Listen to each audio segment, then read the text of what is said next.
Good morning, good evening, and welcome to this week's Fiberific Live Craft and Chat, where we craft and chat live.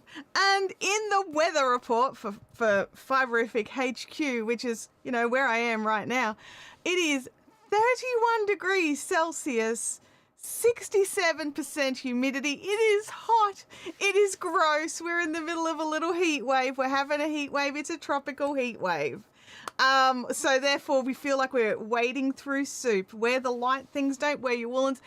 And of course, this means let's pull out some yarn. Let's work with yarn in the heat. Oh my gosh, it is awful. It is awful. Good morning to everybody jumping in the chat. It's actually better today than it was yesterday. Like, let's be honest. Let's be honest. Today is better than yesterday. Yesterday was real gross, but it is 10 a.m. and 30 degrees, right? That's not good. So I don't know what that is, but is that like 97 in Fahrenheit? I don't know. Yeah, it is just hot. It is, and it's humid as well. It's gross. So let me look. So who have I got? First on my list today was Claire. Really? What? Hello, Claire. Great to see you. Then Kelly's jumped in. Good to see you, Kelly. Knitspin Girl Creations. Your quote from was it last week or the week before? I don't know. I'm still using it. I'm loving it. I'm absolutely loving it. Bianca is here. Leanne is here. Oh, my hair looks beautiful. Thank you. You haven't seen it since I did the thing. Okay, cool. Thank you. Yeah, I should have had a beach scene. It was like glaring sun. No. And Claire's sitting here in trackies and a jumper. Really? Is it cold at your place? Oh my gosh. It is totally the perfect weather for making blankets. Guess what I'm making? A blanket. It's so hot. Oh, Claire says it's only 16 for her. So 88 is 30 88. I thought 30 was in the 90s for some reason. I don't know. Yeah, yesterday I got up to 34, feels like 37. So what was the quote and what did you do to my hair? The quote was, this craft group is only a couple of funerals short from being good. Terrible. And what I did to my hair was I actually, I went to the hairdresser and I went, I am done. I am done with dyeing out my greys all the time. I'm absolutely done. I can't keep up. I cannot keep spending $250 a month to do it. And I just, and I don't box dye because my head's so sensitive, my skin's so sensitive. I can't do it myself. I've got to get them to look after me. And so I sat in the chair and they worked their magic and I had to let it grow for 2 months. So like 2 months worth of regrowth. And then they tried as best they could to actually bleach my hair back to the gray sections. Like there was like, it took them from 9 in the morning till 1 o'clock to foil my hair, let alone everything else, just to get all the foils in. That's how many foils there were. It was ridiculous. They have what they call microfoiling. And so we're basically now, as it grows out, like, yes, it won't be exactly the same, but it'll be much closer and it won't look so crazy. Like usually by now I'd be like, oh my God, I really need to go to the hairdresser. This is getting ridiculous. Whereas I was looking at it this morning, I'm like, oh yeah, cool. That's fine. It's great. It's what I want. So, so it was a lot of work. It actually cost a real lot of money. But I will have saved just at the next hair appointment when I'm going in for a haircut rather than, all the bells and whistles. Anyway, it's not a hair channel. It's not a hair channel. Is that your natural curl? Yes, it is. That's my natural curl. It's actually a little bit flat because of the bleaching process. My hair doesn't like being bleached. And so I actually lose a lot of my curl. So at the back where they didn't use as much bleach, it's much curlier, but at the top, it's kind of like stringy waves. So as it grows out, it'll probably get curlier.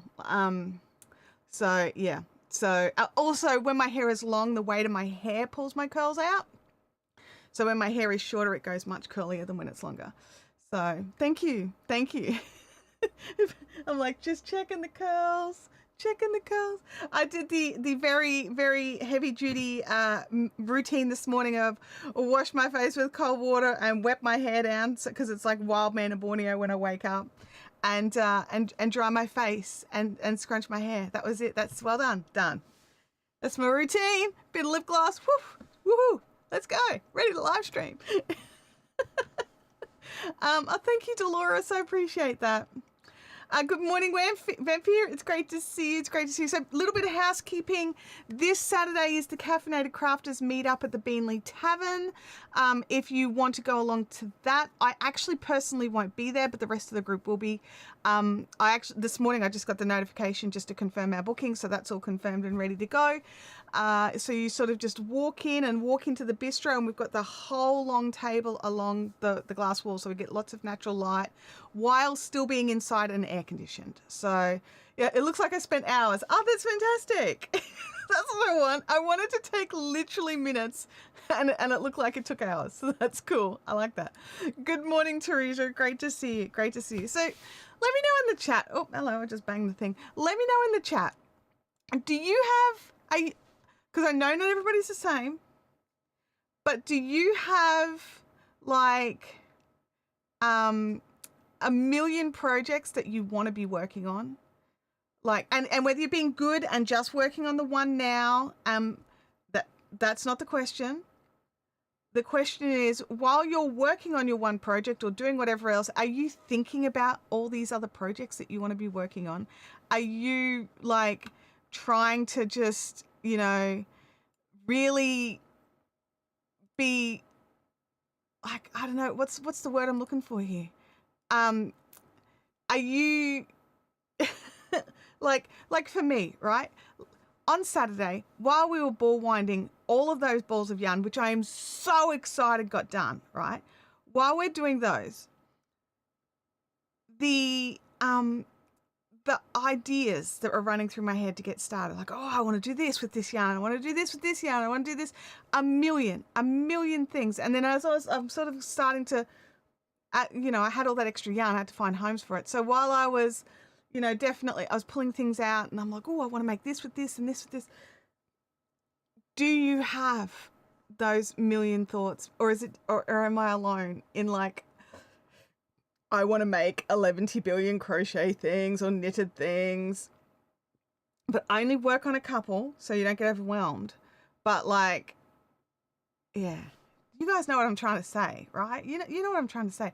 Leanne says, 1,000,001. I'm just trying to get them all together and get moving on them. Fantastic. That's so cool. Bianca says, definitely thinking about other projects I want to make while working on my current one. But only about 3 or 4. So not 1,000,000, but just 3 or 4. Okay, cool. Teresa says, yeah, sometimes it actually stops me from knitting because I have so many ideas in my head. Me too. Me too. I'm like off in this like little like la la la la la. And like, what? And you're just sitting there like thinking about you could be working on the yarn in your hands, right? So yeah. Always thinking about other projects I want to make. I'm so glad I'm not alone in this. Josephine says, I've got 4 things I want to finish in January and I've only started 2. I'm just looking at the date here. It's in Australia, it's the 23rd. You've got like a week. Are there things you could finish in a week? I don't know. Dolores says, usually that's me, but this year I'm missing my inspiration. I'm working on a sock and hoping it reappears. I get that. I understand that. Like, there are definitely times where I am not inspired. And that's where my mind mantra jumps in, right? And this is just across everything. So whether or not I'm like having a Devo day and just everything is just crumbling around me, and it's like my autopilot, right? My autopilot is just do the work. Just do the work. Just do the work. And it doesn't matter how I'm feeling. Like if I'm emotionally drained, if I'm feeling inspired, doesn't matter. I'm just doing the work. Just do the work. And sometimes that process, especially with beautiful yarn, that process of just doing the work can help. And I know it's not the same for everybody, but that's what works for me. Vampy says, I have so many I want to make, but not buying more yarn until I finish the 6 big projects I already have on the go. Ah, Josephine says, shh, no, there's no time. Oh my goodness. All right, look, I'm gonna drop us right down into here. Just to let's just zoom in just a little. There we go. I'm currently working on squares on a blanket that I had never intended on doing. That was not, the plan, and now I'm doing it. What's this down here in the bottom corner? Oh, I know what that is. It's the. Can I make it bigger? I can. There we go. It was the actual image of the camera was not matching up with the image of the frame. Fixed it. Dolores, Leanne says, I hear you, Dolores. 6 months for me where I've not crafted very much at all. You know what? And we all have seasons. There's always stuff that happens in our lives. There's always things that get in the way. Whether it's emotional, mental, or physical, that there are things that just get in the way of creativity. And if it's supposed to be fun and enjoyable, and you are doing what I do, which is just do the work, usually I'll do that on a project like this, right? Where it's just something, not too mind crazy. So for me, this particular project, Dolores, were you here last week? I don't know. But this week, this particular project came out because I was sitting on the couch and just was in like a real frazzle mental state, right? I was just really stressed about. And I just needed to calm myself. I find crochet actually helps to calm my thoughts. And I needed to self-soothe is probably the best way to describe it. And I just needed to get in and just, get over this particular thing that had happened. So I just grabbed the nearest yarn that was to me, and it was the leftover yarn from Abby's waffle blanket, and grab a hook that worked with it, right? And that's what I did. And I thought I'll just make a granny square. I'm not planning on making anything with it. I'm just gonna make a granny square, right? There's no purpose for it other than I need to just crochet something, right? And then I made one granny square and I ended it off, which I wasn't planning on ending it off. I was going to pull it and rewind it, because when I was working on the granny square, this yarn just felt really nice as a granny square. And it just like, as I was working on it, I was sort of thinking about what was on my mind. And I was just sort of, I didn't work my fastest. I just plodded through it and just worked on it, and just was like, I really like this yarn as a granny square. I've never considered this yarn for grannies before because of the annoying color changes. And they're so abrupt, and they do things to my brain. And then I realized I had a massive color change right in the middle of the one that I was working on. And I was like, you know what? If I made a whole blanket where I ignored that and just let it happen, that would be part of the pattern, where that would just be part of it. Sometimes that's just where the dice roll. That's just, where everything falls down, and that's allowed. That's okay. So I decided to make another square, and then to make another square. And before I knew it, I had like 10 squares, and I laid them out, and I was like, oh my God, I need to make a project. This blanket's going to be amazing. And then I got really excited about it. And I was just so over the moon about this project that I had not planned to start. Did not have enough of the yarn to do it. I only had like 4.5 balls of this stuff. Not enough yarn. And I was just over the moon excited about working with this yarn again, and with the project that just came to me. And so I'm like checking out how many 5-inch squares I need to make a blanket, and then I'm like, right, and then mathing it out, and like, okay, I need 88 squares. And that's when it hit me.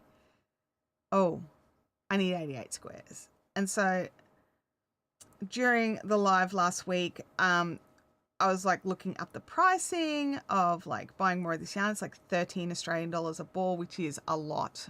So I was like, okay, this project can just wait until that yarn goes on sale, because this is the Karen cotton cakes. And then I decided to test out something, which was I decided to see what happens with Bendigo 4-ply 2 strands held together. Woohoo! I want to point out this yarn is not DK. It is a worsted weight yarn. I am using a 5mm hook. But I have lots of Bendigo 4-ply in lots of nice pastel-y colours that work with this project. And where is the purple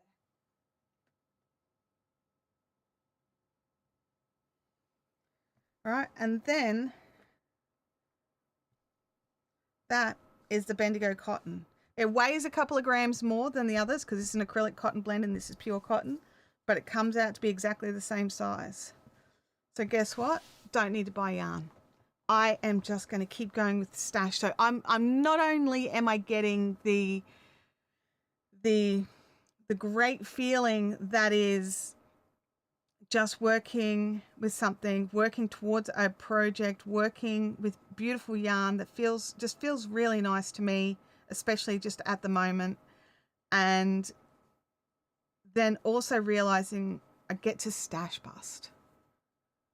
I get to start like legit stash bust, because I'd started this like thinking, oh yeah, I'll just use all this blanket up, all this yarn up until I run out. There's no way I was going to get a decent enough blanket. I even now have a person that this is going to. And I've double checked with that person and they like the yarn and they like the ideas, and so they're excited for it now as well. And it just became a thing. It wasn't going to be a thing.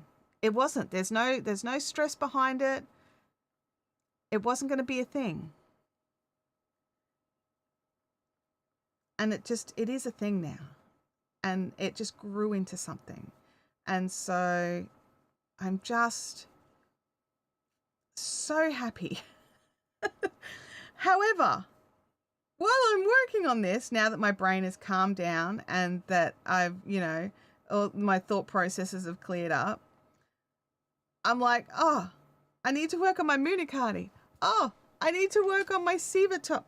So, the Siva cardigan was just this weird thing where I had to cast on like a few stitches and then break off the yarn. And now I'm working along the back, and, I'm in a much better place with this now, because it was like all these little pieces before and it was doing my head in. But I'm sort of sitting there looking at the pattern for the Siva top, and I'm like, oh man, it's one of these, you've got to be working on this bit while also working on this bit and doing this bit all at the same time. My brain is not there. It's not ready for that yet. So I'm getting it up to, I think I'm up to the lace now, but I'll be able to work on the lace, because there's like, you work on the lace for like a certain number of inches and then you have to start working on the sleeve shaping. So I can do that. I can work on the lace. And then I'll have to pause until my brain can catch back up again. So, yeah. Artza, go and enjoy your walk. We'll catch you when you get back. Hopefully it's not going to last much longer. Good. Leanne wants to know if I can chat about the blocking board. I can chat about this blocking board. But Leanne, this is not the blocking board that I've just recently bought. This is my older blocking board. So basically, I was in a group messenger chat with some friends yesterday, which Leanne is a part of. And I wanted to buy because, all right, I am going to grab it. Hang on a second. This is an 11-inch bamboo blocking board that I bought off Amazon. Just push that up there. And there we go. I think it's 11 inches, right? Where's my tape measure? Oh my gosh. Black Hawk down. I don't know what I've done with it. It was just like right in this little tub. Anyway. If I just move things around, it'll magically appear, won't it? Alrighty. Oh no, so it's not 11 inches, it's the 13-inch one, right? So it's a 13-inch board, which means that I could easily block 4 stacks of 5-inch square. I think these are 5-inch squares, right? Now I'm just double checking. Yeah, 5-inch squares, right? I could stack 4 piles. The catch being, I thought I'd lost some of the pins, and I have. I've lost one. So they supplied it with 15 pins. 15. So I thought, you know what? I'll go and have a look and see if I can just buy some more pins, right? The pins are dearer than the board, okay? So because these are the 6-inch pins, the pins are dearer than the board. Getting a packet of 20 pins of the 6-inch pins, I couldn't even find. I could only find 50 packs, and they were like $40 or $50. And then all the reviews were like, they send them in a plastic bag and the bag rips and you lose half your pins. So I was like, well, I don't want to do that. So I found, it seems so weird to say this, right? I thought I'll just grab the 4-inch pins then, because the 4-inch pins were a lot cheaper than the 6-inch pins, right? I was just like, the 4-inch pins, it's fine. The 4-inch pins will be fine. You know, I will lose 2 inches off, but it'll be fine. Whatever. It'll be cool. So I'm looking around, and a packet of 24-inch pins was $15. Much more reasonable. A whole 9¼ inch blocking board with 20 pins, with 24-inch pins, $20. 20. So I have another blocking board arriving today because I was just like, what is the point? What's the point of not, you know, of it's $5 for the extra board, which also will mean that if I need to block something that's a bit bigger and I can't fit 4 of it, I'll have 2 boards now. So, you know, I mean, the other board is not as big. It's 9.3 inches or whatever it was. So it's like this big. So I lose, you know, a fair chunk of space. But it also means if I'm just blocking something quickly and small, like a face washer, I don't need the big board. I can just use a little board. You know, like all these sorts of things. There's all these advantages. So why not spend the extra $5? So that should be arriving sometime today. I haven't received a notification that it is that is out for delivery yet. So it'll probably come a bit later in the day. But I got it from Amazon. I can get an Amazon link. I can get you a link to both, the big one and the small one. The big one, like they all come with a little stand so that you can, once you've loaded them up or done whatever you need to do, you can tilt them up so that they take up a lot less space. So they can go like, you know, they're not quite vertical. They're on an angle. But yeah, so it gets it up on the space and gets them out of the way. Now, what we're testing here is dry blocking. So last week we had this discussion. Someone was talking about how they dry block all their squares between, like when they're making their blankets. So as they make the squares, they just drop them onto their blocking boards to see. And as we can see, like these have been dry blocking for like a week. They're holding their shape, right? I mean, admittedly, they're doing a little bit of this. It looks like they're swirling a little bit. It's just because of the colors. So, and they are just pulling in just a little on this edge. But all the stitches are sitting nicely. Let me just, I have got a close-up camera today. We're going to test it out. Let's test it out. Let's just move this big guy over here. Yeah, so the $20 blocking board does also come with a little stand. So let's see if we can go to the close-up cam. All right, so close-up cam. Da-da-da-da-da. Close up. That's the back side. All right. So the stitches are evening out nicely, so they'll be really easy to work into, which is the biggest thing. And everything's nice and flat and even, and all of the squares are the same. Now, obviously there's a little like here, right? So that's about, and it happens on a couple of the edges, like, so, you know, maybe I could stick in an extra pin and just pull that out a little bit on all of them. So, but it's actually, shocked to say it seems to be working, right? Seems to be working. I don't know why or how But it's definitely going to save me from wet blocking twice because I normally wet block my squares and then I wet block the blanket once it's I wash it and do the things with it. So yeah, that's what we've got. They're not wet, so they are just dry. I'm just putting them on there, but so it's like where I'm storing them while I'm making the blanket. So, and it is working. It's pulling them into shape, and they're all the same shape. So, kind of all you can really ask for, right? Let's have a look. Francis says, "Sorry, I'm late.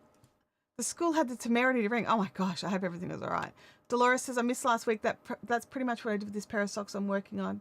I'd finished all my Christmas knitting and just needed to start something." Yeah, you know what? I was the same because I did like a pile of blankets. And I was just like, I just need to work on something small, she says as she starts a blanket. Sally says, "I'm going to have to think about which projects I'm going to take with me on our driving trip. And I have asked if we can stop at Bendigo and the Mills." That's awesome. I know, I agree. 15 pins is stupid. 16 should have been the minimum, right? 16. We've got that's the, I think that's the affiliate link for the 9-inch board. I'll have to look around for the 13-inch board. And the dry blocking, look, how do I put this? With the dry blocking, it's no effort. It's just where instead of just stacking them up or tossing them in a bag where they get all crunched up, I'm just chucking them straight on the board dry. So I'll once I finish working on this one, I'll just pin it up, throw it over there. So that's where they're being stored in the meantime. And so just their time just being stretched out a little, because that's the other thing. I'm not overly stretching them. I'm just getting them to be an even-ish 5-inch square and just stretching them out just a little just to get it there.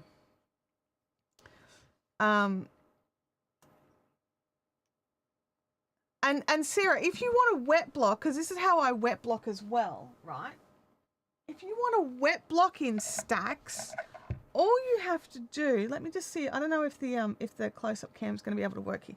Move that yarn, move the yarn, move the crochet, bring that in.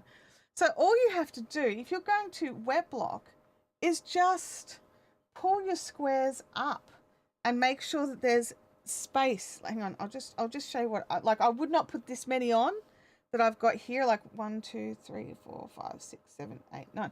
I wouldn't put 9 on, but what I would do is I would make sure that there is space between them all the way around, and then the air can get through the individual layers, and then you can still fit, like these are 6-inch pins. So let me just go back out here.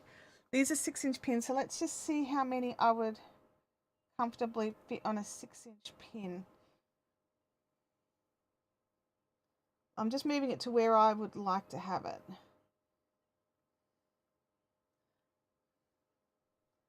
All right. I wouldn't put any more than, stabby. 1 2 3 4 5 6 7 8. 8 sort of squares on if I was going to be wet blocking, so that there is space between every layer for the air to get through. And so I wet blocked my I dampen blocked because I didn't want to wet the fabric square, but my what do you call it, fusion blanket. So I wet all the cotton and then stacked them like this to Leanne says that link that I sent through in the chat, that was an affiliate link. So you're right. Yeah. So but because we're just dry blocking, we can just keep on stacking, baby. I got room for like another 5 or 10 squares. So, and it's not to say the blanket won't need a proper block at the end. I think it will, absolutely, because I'll have a border and I'll have all the stitching that I've just done. But this is a way just to get the squares out, because I am a person who will block my squares. Not everybody does. And I'm not the craft police saying you have to. I'm just saying that It looks nicer. Everything sits. Russell's come in like, it's a square organizer. It's a blocking board. So yeah, and you're right. It means that you're less likely to lose your squares. Absolutely, absolutely.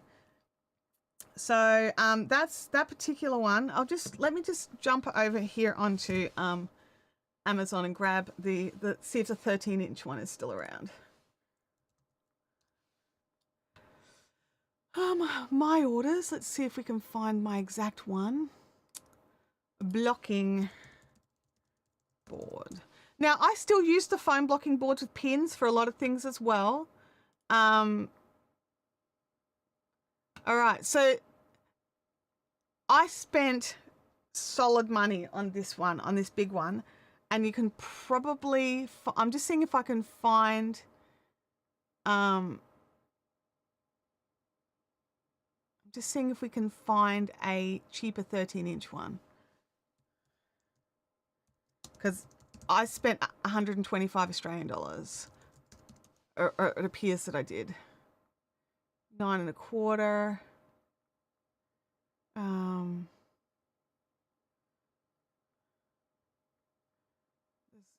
That's an 11 1/4. There's an 11 1/4 inch available for $33. Or there is a 13-inch for $76. Well, there's a 15 1/4 inch that's a folding board apparently. That's $96. So, but what I'll give you I love mine, but I'm not saying it's the best. Do you know what I mean? It was just what was around when I was ordering. So I ordered mine a while back. This is not a recent purchase. And I wanted the bigger board because I wanted to be able to do multiple squares on one board. So it's really going to come down to what your budget is. But I've just found one here. It is an international buy, but it's a 13-inch. A 13-inch for $55. Where does it come from? It's shipped out of the US. And 55 Australian dollars, I should say. I should say that. So let me just grab this link.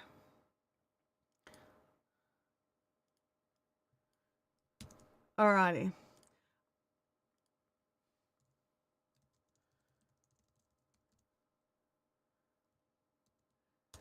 Now, any reason to not just buy a couple of the cheaper blocking boards and then hold them together and piano screw them and hinge them? I don't know. I don't know. It depends on what you want. But that's a 13-inch blocking board. I personally haven't bought that one, but it is way better value, and I probably would have bought it. Its holes go all the way through. I don't know if that's a good thing or not. I don't know if you know what? I'm looking at it, and I'm just not sure if I like it as much. I don't know. I don't know. I really do like the one I've got. What's this one here? This one looks nice. Extra large. It's a 13. Here we go. I like this one better. It's still not the one I ordered, but it's like half the price, right? So I would 13-inch Command B. I'm going to remove this other one because after looking at the rest of the pictures, I'm not a fan. Alrighty, there we go. Russell says in the US there's bunches around the 20 to 40. Yeah, in Australia we have a pile that are around the 20 to 30, $40 mark, but they're only 9-inch boards, and these are 13-inch boards. So the 9-inch boards, I've got one on its way, and I think it'll be perfectly fine. It worked out cheaper to buy a 9-inch board with its 20 pins than buying, you know, it worked out $5 dearer to buy that than just a packet of extra pins for this board. So I went that way. Anyway, oops, I can move the keyboard away.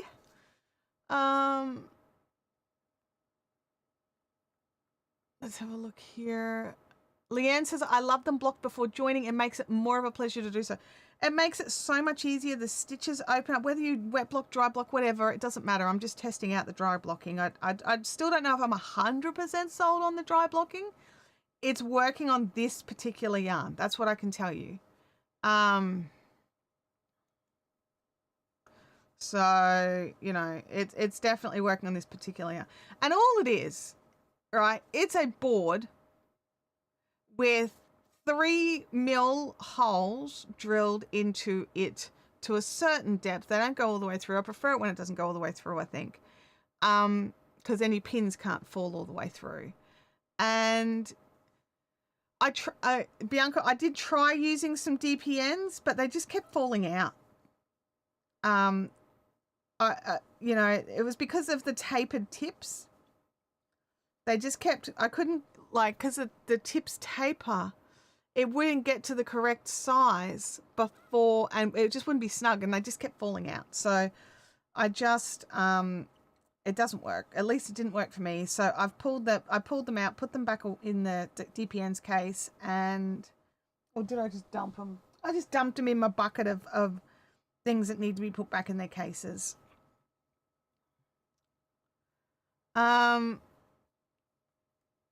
Sarah says, I usually use a steam iron rather than a blocking board, but when I do a full-on blocking board, I use T-pins and foam mats, the ones that are supposed to go into kids' playrooms. Look, when I'm blocking a lace shawl, I'm all about the T-pins and the foam mats. Like, look, right here.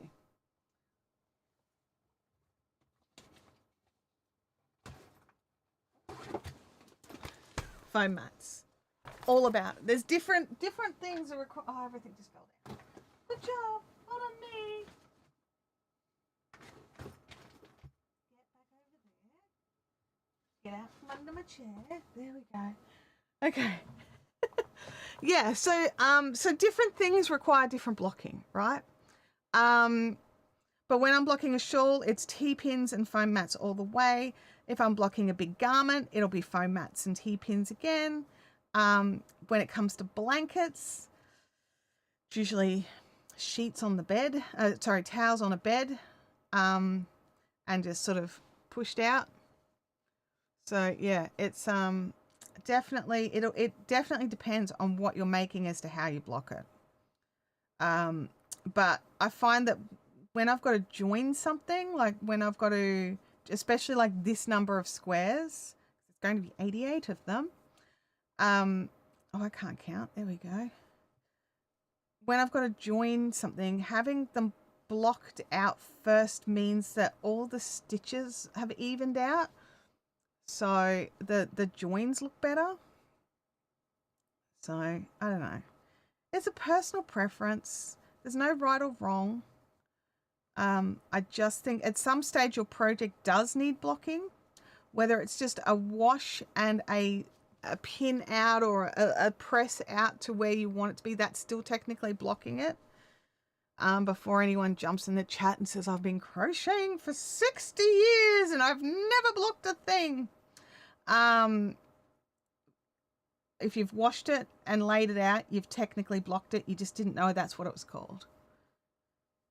Oh yeah, Sarah, same deal. Macy, who's never been here when I've blocked anything out before, the second the blocking mats came out, her and Tibbles were up there playing on them. Absolutely. And Tibbles, who doesn't come into the craft room or anything, the second he sees the blocking mats out, he's like, oh, I'm a yarn cat. I'm definitely here for whatever it is that you're going to block out. Every photo I have of me blocking a project has a cat involved. I don't know what it is. I don't know what it is. Kelly, I agree. People in this chat should probably know better, but unless they're new and they haven't learned yet, which happens. It can totally happen. It can totally happen. 1, 2, 3, 4. Got one more round. Oh, wait. 1, 2, 3, 4, 5. No, when this round is done, we're done. You got, oh my gosh. Russell, I saw Doc Rock was somewhere in Florida and they got snow and he was just like, what the heck? It's Florida. So yeah, I was saying when we joined the stream this morning, it is currently about 30 degrees. Was it 30 already? Let me just look. It's just detecting. It's currently 28, feels like 31.2 with 67% humidity. Just checking on something here. Sorry, guys. Abby's still in the dog. Good job, Abby. So yeah, it's hot. It's hot and it's gross, and we're crocheting a blanket. Let's just crochet a blanket in the heat. People are like, oh, I don't craft in the summer. Really? What do you do? Oh, I go outside. No, sorry, no. Francis says I'd probably block things if I had blocking mats. Look, I highly recommend blocking mats. You can go to Bunnings and just pick up the cheapy ones. They don't always last the best, but they are super cheap. This is my first pack of proper blocking mats that are like, you know, but keep an eye on it. Oh, something I saw today, and I don't know if it's still there, but the Swifts and Ball Winders deals were back on at Knit Picks again, 30% off. But you know what it's like. You've got to get in when it's on because it doesn't always last. That's why I use the iron. Once I've pressed it, I put it on top of the drying rack where the cats can't get it to dry. Oh, okay.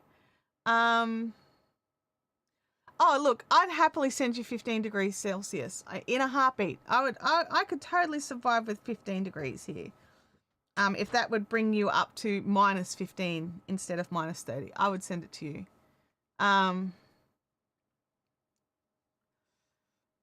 Francis said, Leanne says she's bought a camping mat from Bunnings and cut it down to fit her outdoor big square table.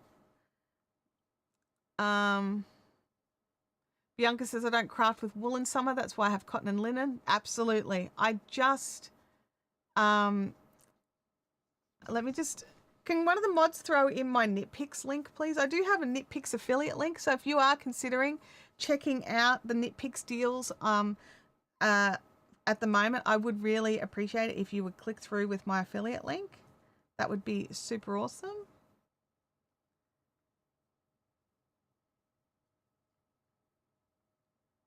Russell says it's 27 degrees here. That's so weird. You had snow like recently, and now you got 27 degrees. Wow. Oh, thank you, Leanne. So if Leanne's dropped the link, this will just take you to the Knit Picks website with, you know, with my tracking on it. Oh, Kelly's dropped it in as well. Thank you. And whatever you buy, it'll just, you know, I'll just get the commission from it. It's all cool. It doesn't hurt you. You still get your deals. But yeah, if the deal's not there, just hold off. It'll come back. It's like swings and roundabouts over there. 1, 2, 3, 4, 5. I need scissors. Scissors. If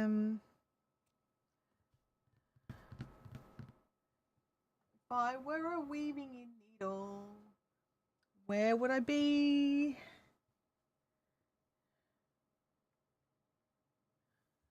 I have to use this dodgy one. I don't want to use this dodgy one. Where's my good ones?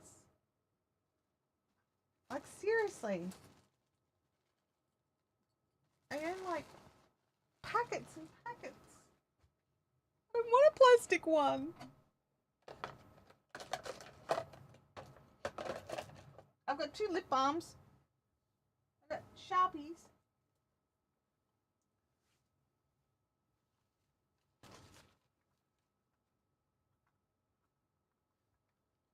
That's a tape measure. Scissors and tape measures. Oh, wait a second. Aha! Oh, that's one of those ones. That'll do. I'll take that one. Take that one over a big chunky one.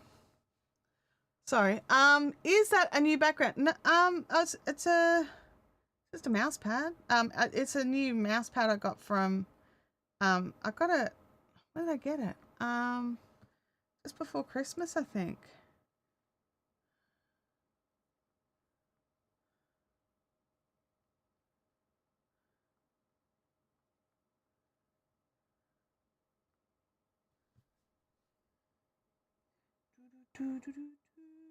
Get in there. Weave in the ends.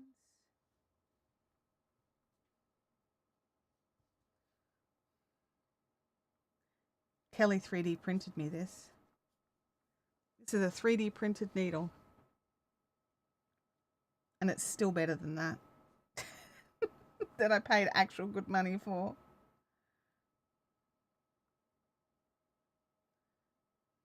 These ones are especially good if you've got like a short tail, which I do not have. I have a long tail today. So I do try to have long tails, but every now and again, especially if a tail comes out after you've like trimmed it all back and you've got to try and poke it back in again, these guys are great for that. So it's like open. It's like the eye of the needle is all the way with just two pointy tips on each end.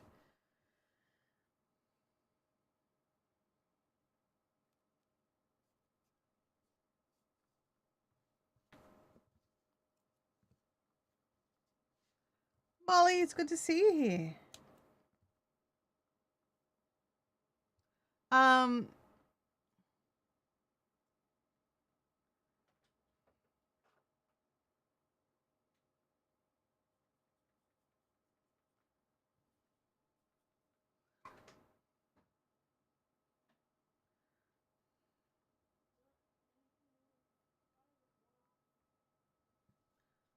Alrighty.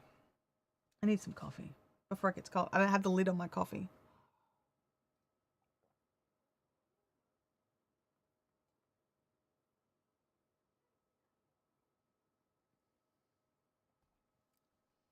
Game Widows is also in the house. Good to see you. Well, it's a bit trickier down here where it's a bit tighter, isn't it? Yetis. I still think it's dumb that I can't have a Yeti affiliate just because I'm Australian. I just want to say that.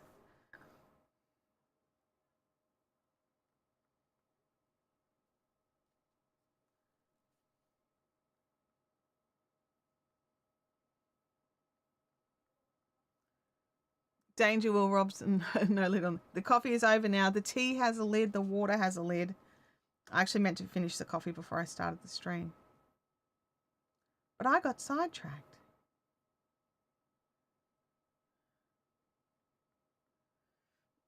Yeah, I agree. It's totally dumb. Now, in one of my project bags somewhere, or actually in more than one, as entire things full of, I'm just checking to make sure I just haven't missed it. Entire things full of my favorite weaving in needles, my chibis and what have you. I'm gonna have to order some more. That's just a little bit. It's fine for the other end. Just doesn't like these tight spots.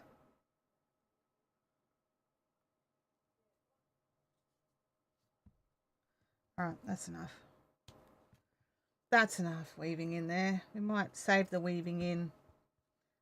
That's definitely too big. All right, onto the board it goes. Boom. Done. Next.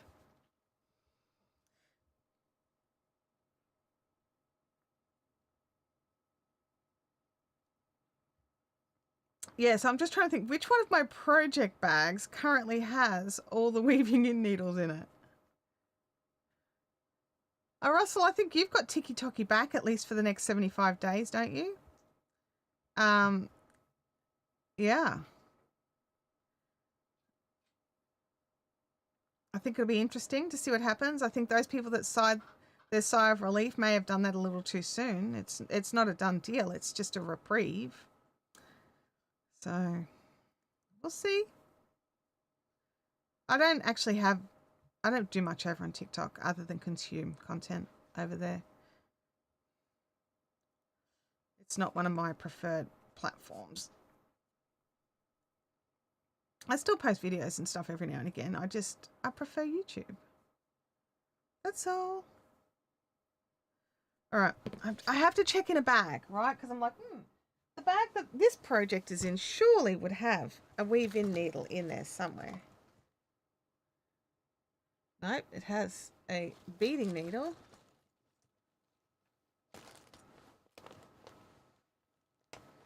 Nope, no weaving needles in that project bag.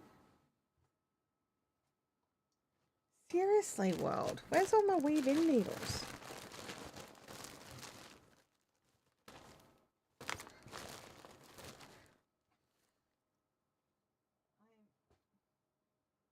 Very disappointed right now.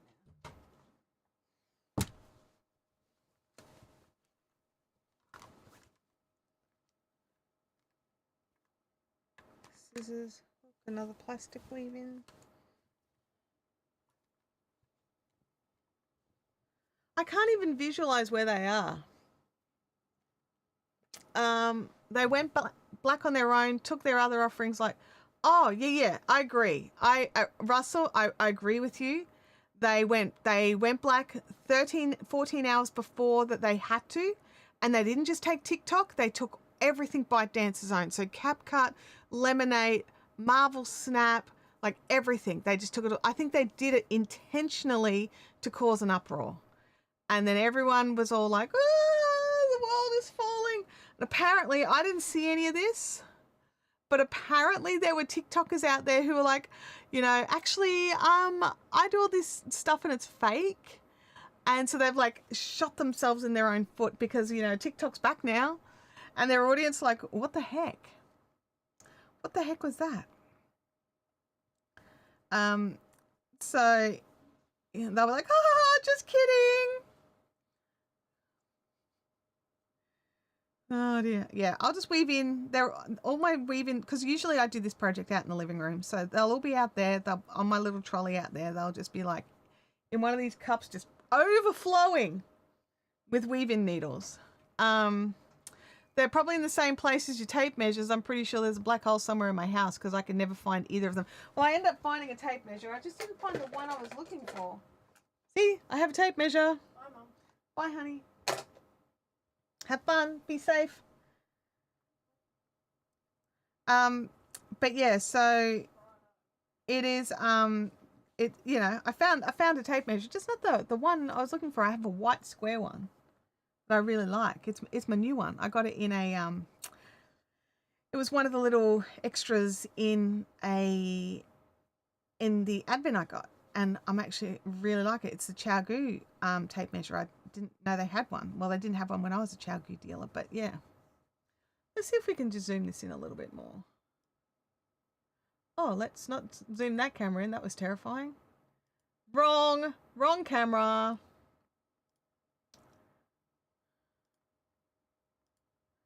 Come on. Rio. There we go. I'm seeing quite a few creators in the BBD and other groups dumping TikTok, Instagram, and Facebook to go to YouTube.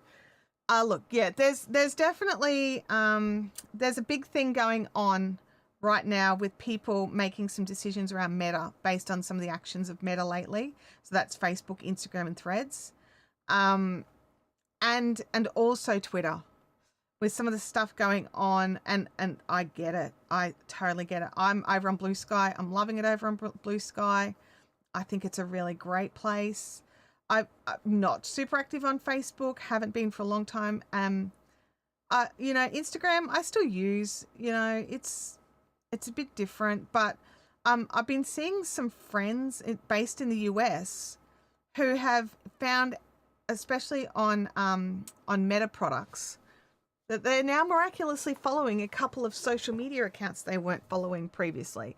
And then they go in and unfollow and block, and then the next day they would be following again. So I would be checking to see if you don't want to be following POTUS or Vice POTUS, you need to go and look up their accounts, because you may be following them now.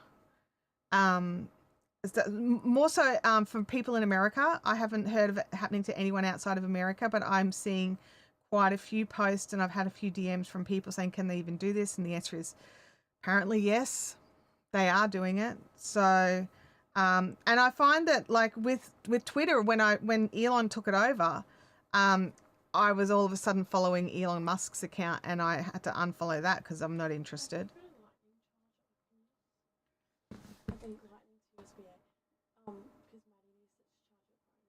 There's one in the car. I'm using the two that I've got here right now.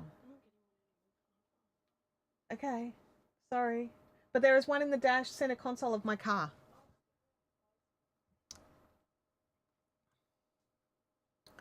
Do you need a power brick? Okay. Because I utilize Abby's old phones and her new phone is USB-C. She's USB-C gang now, by the way, which I love. So she is Yeti gang and USB-C gang. Yeah, so having Abby's phones gives us Louis Cam and gives us our close-up cam. Hello, close-up. They're just mobile phones that have been added into Ecamm. So I need the power cables. Well, the close-up cam doesn't technically need a power cable for being connected to the computer because it's a more recent phone. But Louis Cam's an old phone and he won't connect without a cable.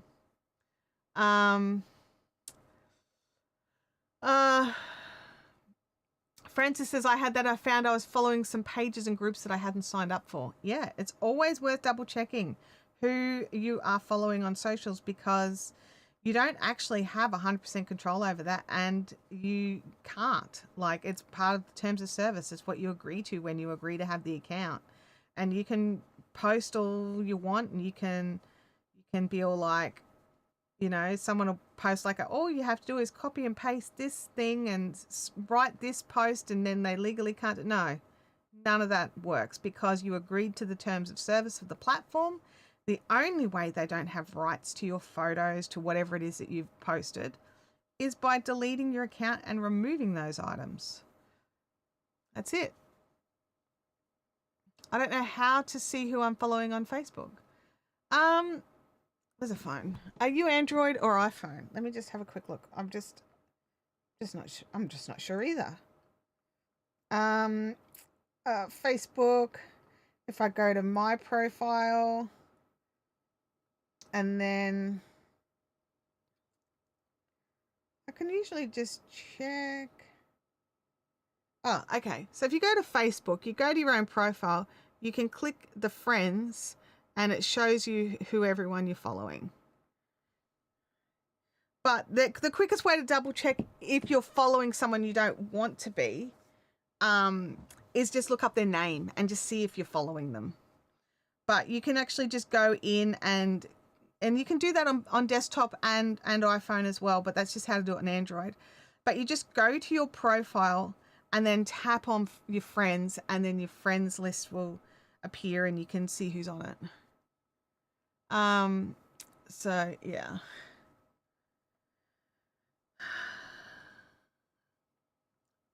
So while I'm crocheting this blanket, I'm going to just be crocheting all of the beach glass Karen cotton cakes.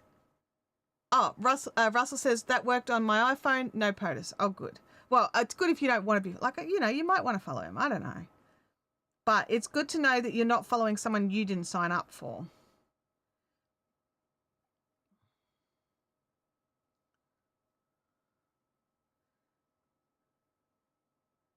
But yeah, so my plan is use up all of the Karen cotton cakes, work out how many squares I've actually got. I've done the math redos and I should have about 54, 55 squares done in the Karen cotton cakes.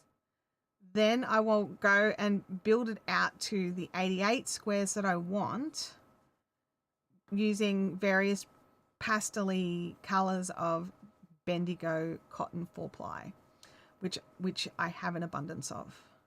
And then I will join it with Bendigo cotton 4-ply as well. Mousy Moo's made it. That's awesome. Great to see you in the chat. So yeah, so while I'm sitting here working out this project and doing this one, I'm also in my mind adding in extra projects to my queue. Russell says, I'm entertained by politics, but too busy to get too involved or concerned. For me, I don't mind looking it up and reading it when I'm in the mood for it. I don't want it served in my feed. Does that make any sense? Like, I want to you know, I want to see it when I want to see it, not when it's being shoved down my throat. That's how I feel about that. So what I'm going to be doing for today is I'm not going to be weaving in the ends. I'm going to go out and find my weaving needles that are all out in the living room. They must be having a conference out there or something, and I wasn't aware. So yeah. Louis, what are you doing, big man? Oh, he's like, having a sleep. What does it look like I'm doing? My dog. There you go. A bit more in the shot there, big man. But yeah, it's, you know, like I think understanding the socials that we use and the platforms that we use, I think it's important. And making sure that we're getting the best out of it for us. So curating your feed, blocking words, blocking, you know, like in a lot of them, you can actually mute entire like conversation threads. So if you don't want to hear about American products, you can American politics is what I'm trying to say. You can block it out. You can choose words to block out of your feeds, especially for like Twitter and things like that. And then on Facebook, as posts come into your feed, hide the user if you're not interested. You know, like if a friend is sharing something that you're not interested, you can block the person that your friend shared so that their stuff doesn't appear in your feed. You know, there's lots of different ways to curate your social media feed to suit you. So you can go in and, you know, enjoy your socials. If you know, you can really just make it enjoyable. So if, you know, I hear of people like, oh, my social media feed is awful and I don't like any of the stuff in it. And I'm like, well, you need to be going in and saying, clicking the 3-dot button and going, I don't want to see this. I don't want to see stuff like this. So, yeah, I think it's important to curate your own feed. Sarah says, I like to keep an eye on the US politics because, well, they're our biggest neighbor, but I want to choose how I engage with them. Yeah, and I think that's important. I think it's really important that we all get to decide how we engage with this content. And it's really easy for us to get complacent and for us to not do anything and just accept how it's being served up to us and who's showing us what and things like that. But you ultimately do get to make some decisions. And there are tools, at least for now, to help you to curate your feed so that you enjoy your time on platform. And it's the same thing with YouTube. If you're getting served up, like, you know, sometimes YouTube will be like, you know, hey, do you want to watch this mowing video? If you're not into mowing videos, you can just click don't show me less content like this. And so YouTube's like, cool, okay, she's not into mowing videos. What about these cute cat videos? Do you want to see those? And then if you watch it or you don't click it, then you may get served more of those. So you can do it on Facebook, you can do it on Twitter, you can do it on YouTube. You can decide you can help their algorithms show you what you'll actually want. Francis says, I do that on Facebook. Feels like I have to update it every month. I start getting inundated again. Yeah. And the other thing is sometimes we accidentally hit snooze for 30 days rather than totally block. And that's another thing is making sure that you're just getting, like you are permanently changing it, not just temporarily changing it. Warm drinks and chill acquired. Now onto the knitting. An intarsia sweater in the round. So many bobbins. Can imagine. Russell says the biggest challenge in the coming years figuring out what is real. I know there's so much coming. There we go. We are finished another. I'm a bit of a fan of the mowing videos. I find them really, really relaxing. Especially SB Mowing and Tim the Mower Man. He's an Australian mowing channel. Love both of those channels. They're my two favorite mowing channels. It's weird that I have favorite mowing channels. So it doesn't matter. I enjoy them. And sometimes it's just the sound. Sometimes I just need that annoying ping of their high-speed whippersnipper that's been sped up. So, you know, actually, you know what? I'm in a white section here, and I've got a square that I ran out of yarn for, that I was so close to being done, and I was going to join the yarn on, but if I've got a little bit of white, I can finish it in white, I reckon.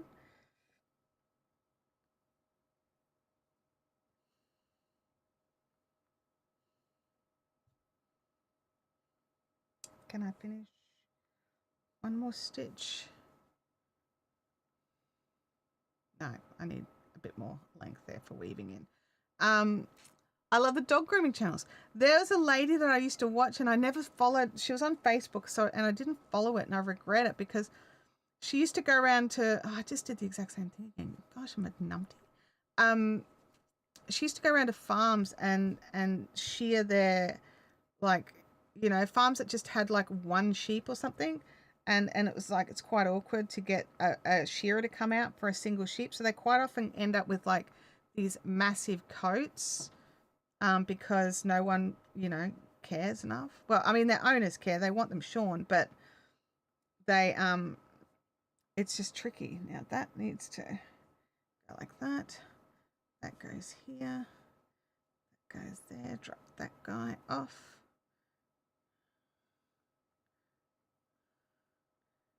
Snug, snug.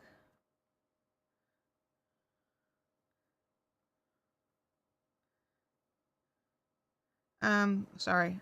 I'm just, you know, working on the yarn as I go so I don't have to weave it in later. Because, you know, loving the new technique I'm learning. And because you do actually crochet with the yarn as well, you don't just crochet over it. So I crochet over it on these corners, but every few stitches you need to flip it over to bring it up to the height, go there, and then when the next stitch we actually wrap it around both of those and then use the one. Just snug it up. And it just means that it's actually traveling with us between the clusters. And it's not just being worked over, so it'll be a lot harder for it to come undone because it's not just being worked over. It can't just be pulled out. It's being crocheted into a pile of stitches. If you want to see where I learnt it, Jancy posted a great tutorial over on the Discord. So 1, 2, 3, 4, 5, there we go. And then with the other end, because we're going to be crocheting a border onto this, we just go through and weave it in and out of a pile of these stitches along the top. Not just a couple. I'm going to go until I run out of yarn. I'll go around the corner and everything. And then as we crochet into this one,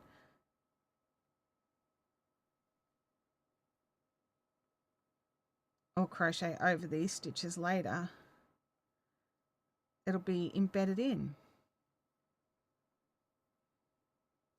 Therefore, I won't have ends to weave in later. Russell says, just ended day 3 of producing my next video. We'll finish the talking head sections and publishing tomorrow. That is awesome. That's great, Russell.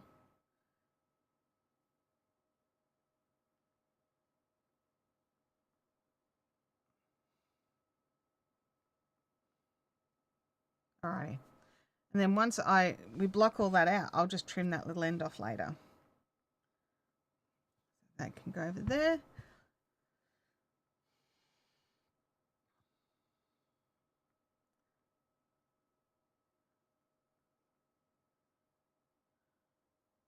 Next. So yeah, so I haven't touched the Munakati since we wound up all the bit I didn't like. but I'll get back into it. I'm excited for it.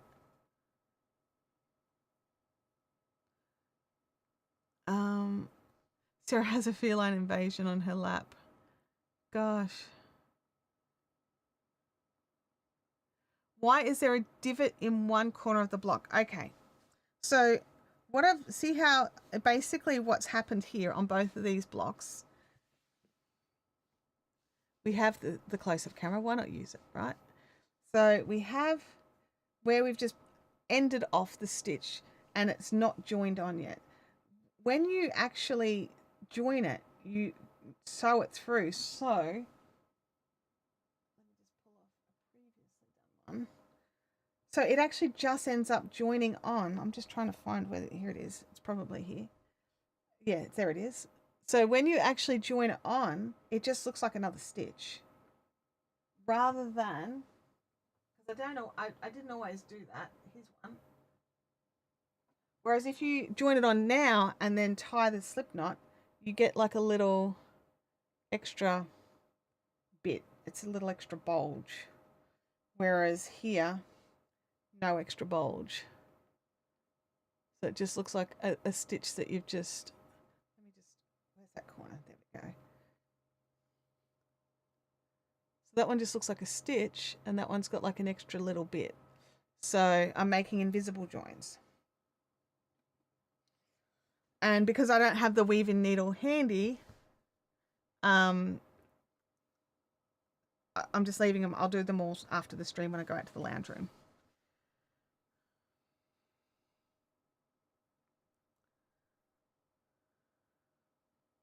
Actually, look, I've got enough of a needle here. I can just show you how to do it. I know, Russell, that you probably not too worried, but to get the invisible join, you finish your stitch off and you pull it all the way through, right? Then you get your yarn into your weaving in needle, which right now I've got this guy here, which is fine, no issues. But then what you do is looking here, there's your chains that you've worked up to start the row.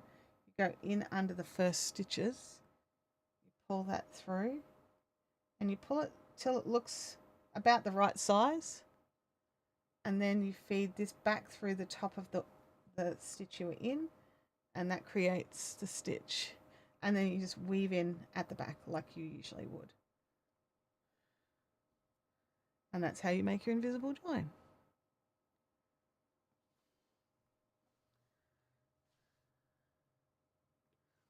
I have to say, I am enjoying having a close-up camera.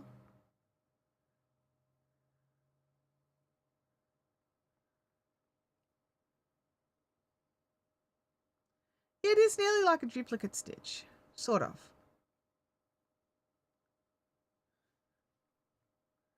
1, 2, 3, 4. And Knit Spin Girl says she does that with her knitting cast-offs as well. Yep. Oh, that's good. I'm just trying to think, what do I do with my knitting ones? Do I do the same thing? I'll have to think about it. I don't know if I do.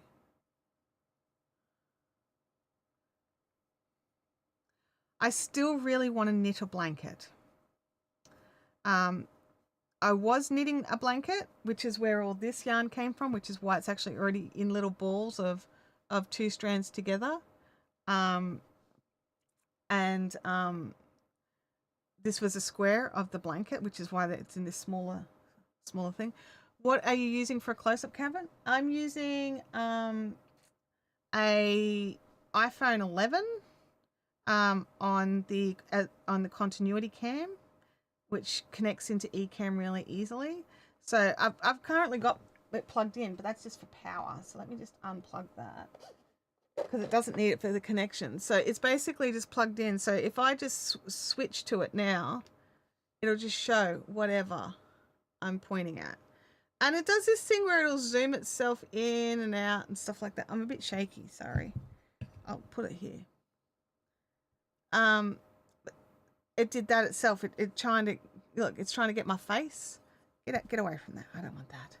We want the yarn. So yeah, it's got a little bit of a mind of its own, and I'm not 100% certain how to work with it. It's new for me. It's a new toy. So it senses, like, I'm doing nothing. It's zooming in by itself.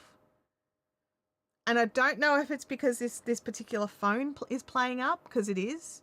But basically, it's really handy for like just being able to go, okay, there's the dog.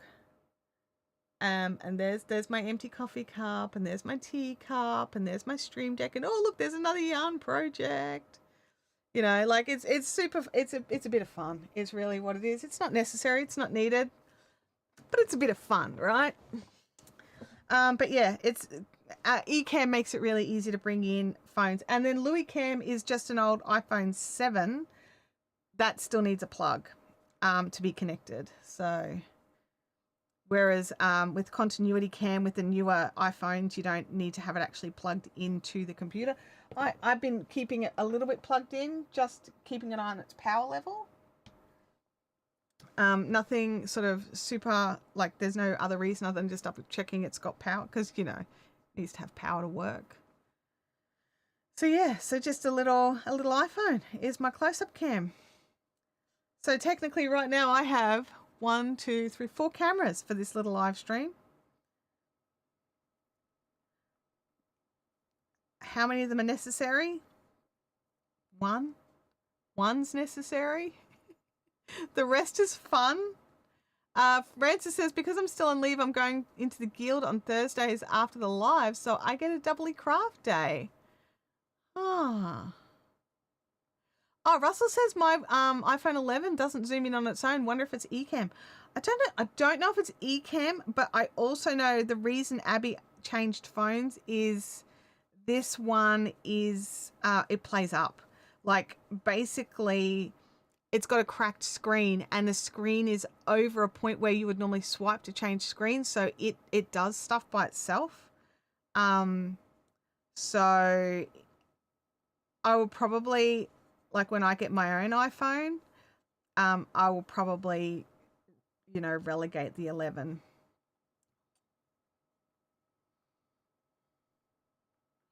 It will probably get said bye-bye to, because it has a lot of issues, and it's all screen related, and what have I done there? I put chains in the wrong spot.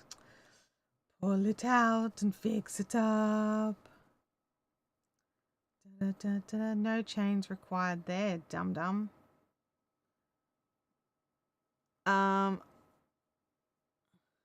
Russell said, oh, pre-owned by a teenager, likely full of oddities. Well, the iPhone 7 that I've got was also Abby's, and it's perfectly fine except for the fact that it's a 7, and it's actually not, I can't update it.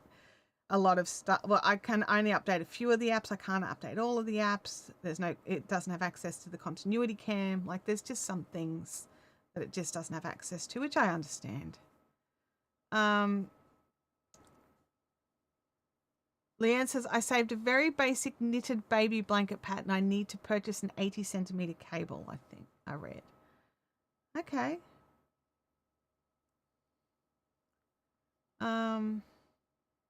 I have the 7. I use it for drone up still. Yeah, like the 7's perfectly fine. I got no issues with it. It's doing its job. The 11, however, is a whole other kettle of fish. I wonder if it's, let me just look, Russell, because you said yours doesn't zoom. I just want to see if I've done anything. If there's anything in the settings here. I don't have anything in the settings that says it'll do anything. It's exactly the same setup as the other phone. So it must be something within the phone, not within Ecamm. I'm assuming. It's a big assumption. I don't know enough about it. I'm just playing with it. I'm learning it. Learning. Because learning keeps us alive.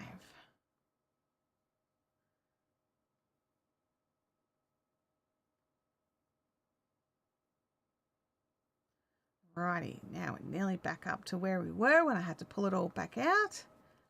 Because chains don't belong between the shells. Unless they're in a corner. Oh. Does anyone else see the problem here? When I started this one, I did not have to pull it all back out again. I didn't have a complete shell in the corner. That's why there was 3 trebles, because instead of going into the corner, I am such a donkey. Let's try again.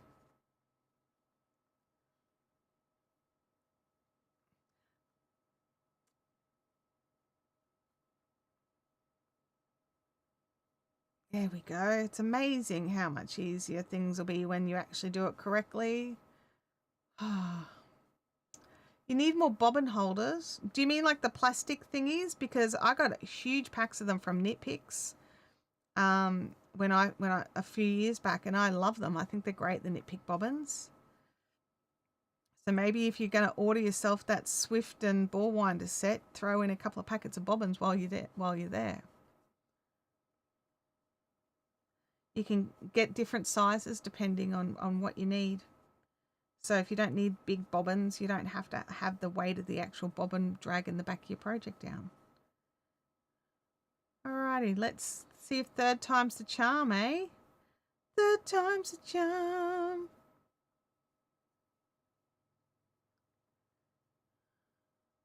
Do we get to join the round?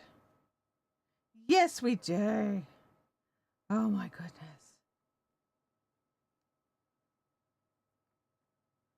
Wow. Oh, Leanne's dropped the Nitpicks link again. Thank you, Leanne. And if you need pink, white, or red yarn for any particular reason, they're also having a sale on those colours. Oh, you've got lots of them. You just didn't want to go and get them. I get it. Hello, weaving in needles in the other room. I'm not going to get them. Molly, you have a great night, and I'll catch you later. Or great day. You're down in Adelaide. So, yes. Let's have a look here. Wiggle the fingers, have some tea. Everyone needs to hydrate. I'd say it's a Valentine's Day special, Leanne.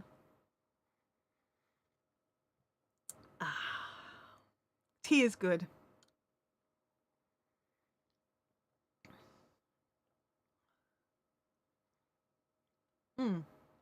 So I've got so many projects I want to be working on, but this one here has been so good for my brain just to help me just focusing on some stuff. Because I've got like some new work happening and it's a little overwhelming, and like it's fine, like there's no issues or anything. It's just a lot. And just, you know, learning new processes and stuff like that. And so my brain's just a little bit fried. And so it's like my brain's on a stutter, where it's like you need to be doing something but it can't because it's tired and sore from, you know, being stretched around. It's creating some new pathways, and it's just like, oh, we need to roll the old pathways a little bit just for the sake of rolling them. So bring out the crochet, Chantel. Bring it out. Calm down the brain. I've really noticed this last 2 weeks my stutter's really kicked in a lot. I've been really trying to just have to think about stuff more, like slow it down. Doesn't always work. Which might also come across in the live stream as me being a little less chatty or a little lower key energy. But it's just so I can try and keep on top of that. There's no real way to control a stutter, right? Like there's no cure for it. There's no real way to control it. But I find that if I slow down a little bit and try to get my brain to focus on less things at once, she says live streaming with multiple cameras and crocheting at the same time. Like, oh, I wonder why your brain's not coping. Oh dear.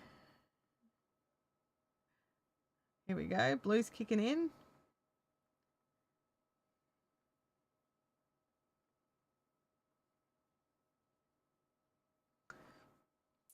I found since I developed long COVID and menopause, at the same time, my brain doesn't work as fast anymore. Huh. Russell keeps telling me Scotch whiskey. I can't drink Scotch whiskey. I can't even say it. I can't drink Scotch through the day when I'm supposed to be working. What if I have to go out and do something? I can't drive. It's not that, I mean, it's not that I don't have any. And I actually got a really nice bottle of whiskey for Christmas. It's called Starward, Starward Nova. And it's a very tasty whiskey. It's got some really interesting flavors to it. It's been aged in red wine barrels. Very interesting flavors. I'm enjoying it rather a lot. It's not that I don't have like a huge number of bottles of scotch and whiskey in my cupboard. I just don't actually drink a lot. I know it seems like I do, but I just actually don't. So I have the occasional glass. And even then, I try to just have the one, maybe two. Francis prefers a spiced rum to scotch. I can't drink rum. I'm actually allergic to rum. So it seems so dumb, but yeah. I can drink white rum, but not brown rum. Bianca likes a nice smoky scotch. There you go. Good use for the Yetis. I was thinking about that the other day, right? Like at like retreat or something, where you could just like you could stick a bottle of wine in this Yeti, right? Bottle of white wine, done. Cold white wine stays cold. I don't know why I thought of that, but I was just like, yeah, you could totes do that. I mean, I won't. I can't. I'm running a retreat, but you know, it's possible. A friend of mine got me a bottle of mead for Christmas, and well, oh my gosh, yes, mead is insane. If you can get your hands on some honey mead,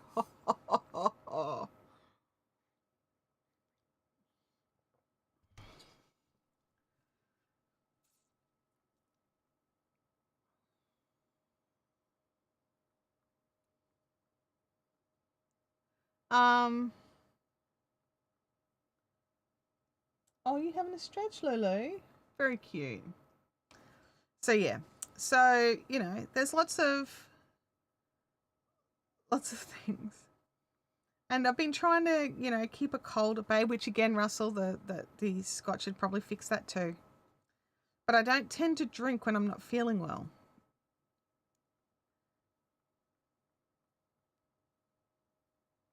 I don't know. Have I done too many? 1, 2, 3, 4, 5. No, no, good. Because a number of times I've realised I'm like on round 7 of my 5-round squares. Because I'm just on a roll. Just rolling, rolling, rolling. We have gals that come to the community events with coffee cups full of OJ and vodka. Oh my gosh. Yeah, I could see it. I could see it. Like, what is this one? This one's like half a litre. This could hold some good beverage. And like, I definitely use my cups for a mix of keeping things hot and of keeping things cold.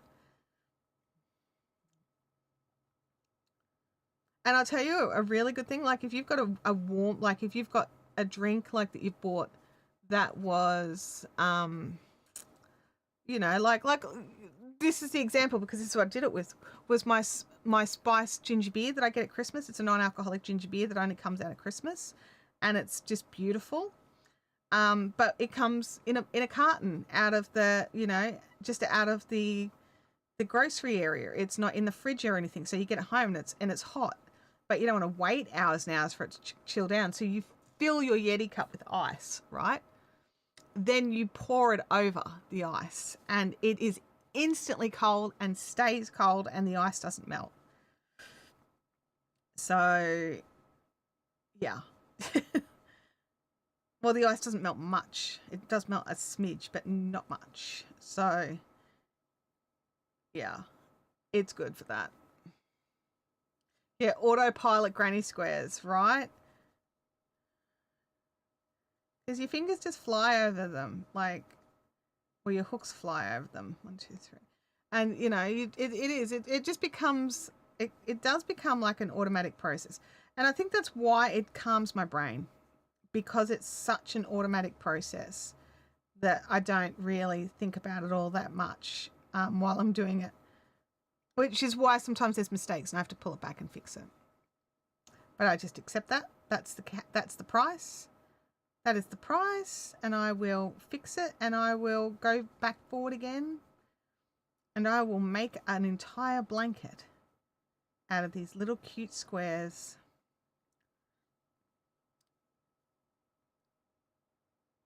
That is entirely machine washable and dryable,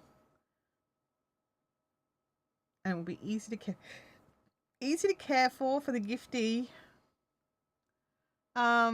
My top has 4 different rows. I have to really concentrate when to start each row, not to repeat the previous row. Yeah, look, and that's what this project's going to be like.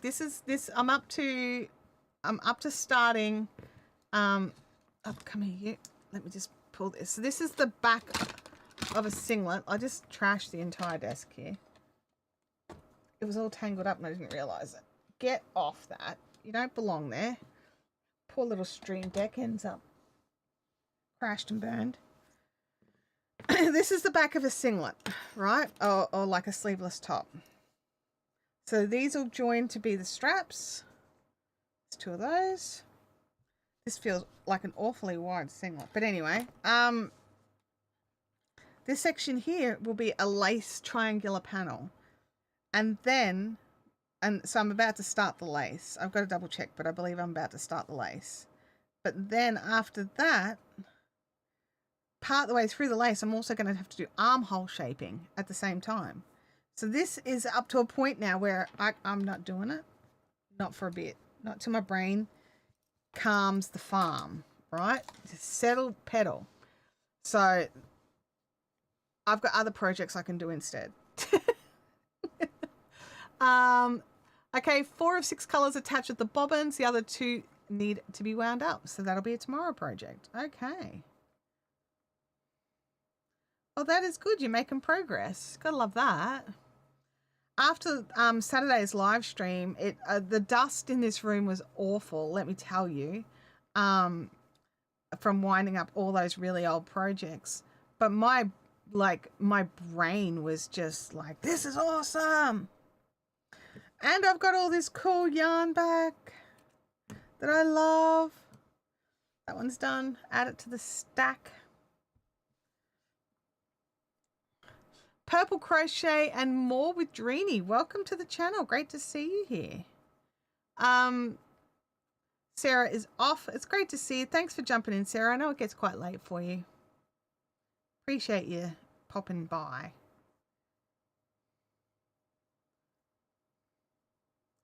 So yeah, so the 2 projects that I'm really alternating between right now is this blanket, which is nice and easy for a live stream, I will confess, but also my Moonacati, which is the Tunisian crochet blanket from TL Yarn Crafts. So really enjoying working on both of those at the moment. I'm kind of wishing I had started the Rocket Tee instead of the Siva top for my current knitted project, because I've done it before and it's just really simple shaping and it's like not hard on my brain. But I didn't realize when I started the Siva where my brain was actually at. So I'm tossing up what to do about that. Whether do I just persevere and push through, or do I actually just put it aside a little bit and maybe start the other top? Because both tops I want done. It's not like I want them both done. I want to wear them. The Siva top would be perfect for this weather that we're having right now. Because it's just a little sleeveless tank with some lace work in the back. And then it's just lots of stockinette. Once I get past the lace work and the armhole shaping, it will be a very simple work. It's a lot of stockinette. It's just getting it to that point that's going to be the issue. So, yeah. Purple Crochet and More with Dreeny is working on a mosaic throw. Which one are you working on? I've just finished one just before Christmas. It was very enjoyable. I love mosaic crochet. I especially love doing the double edge border so you don't have to weave the ends in. Boom, boom, boom. That's probably my favorite part about mosaic crochet is the border. Not to say you couldn't use that border for other crochet projects. Like if you were doing something that had 11 billion stripes in it. What happened there? That was janky. Let's try again. Yeah, if you were doing something that had 11 billion stripes in it, you could totally put the double-edged border on that and hide those.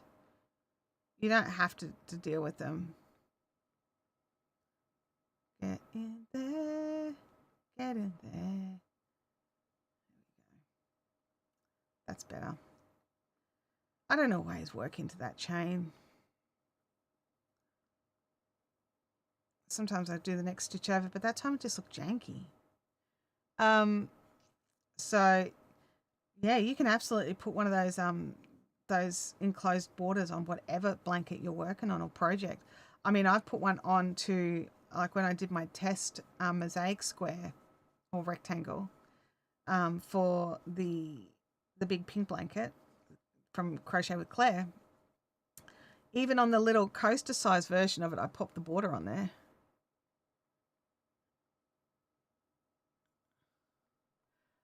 It's called Candy Heart Throw, and I'm working on them all the time. Okay.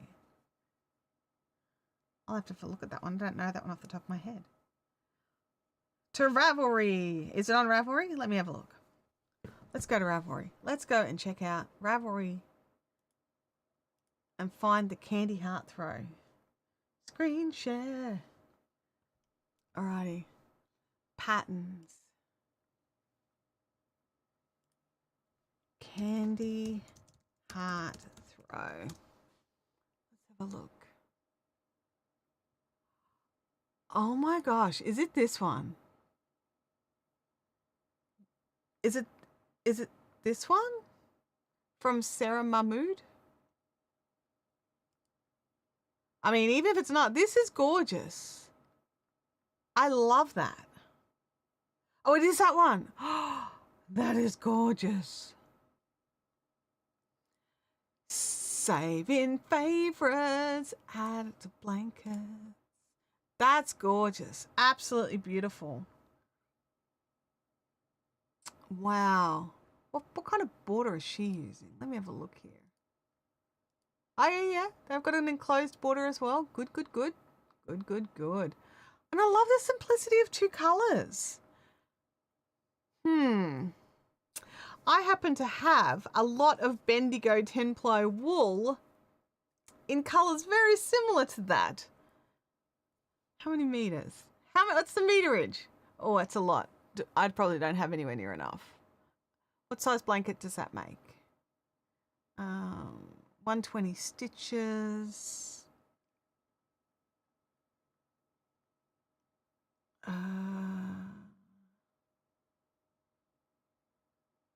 Oh, that's a small blanket, and that's a lot of yarn. All right, no, I don't have enough.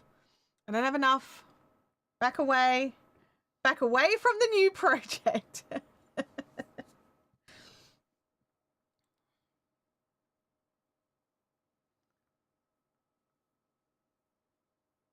Like, what yarn could I? No. Stop it.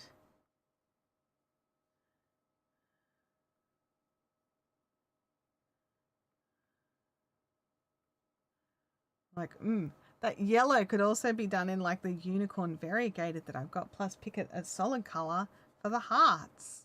Stop it.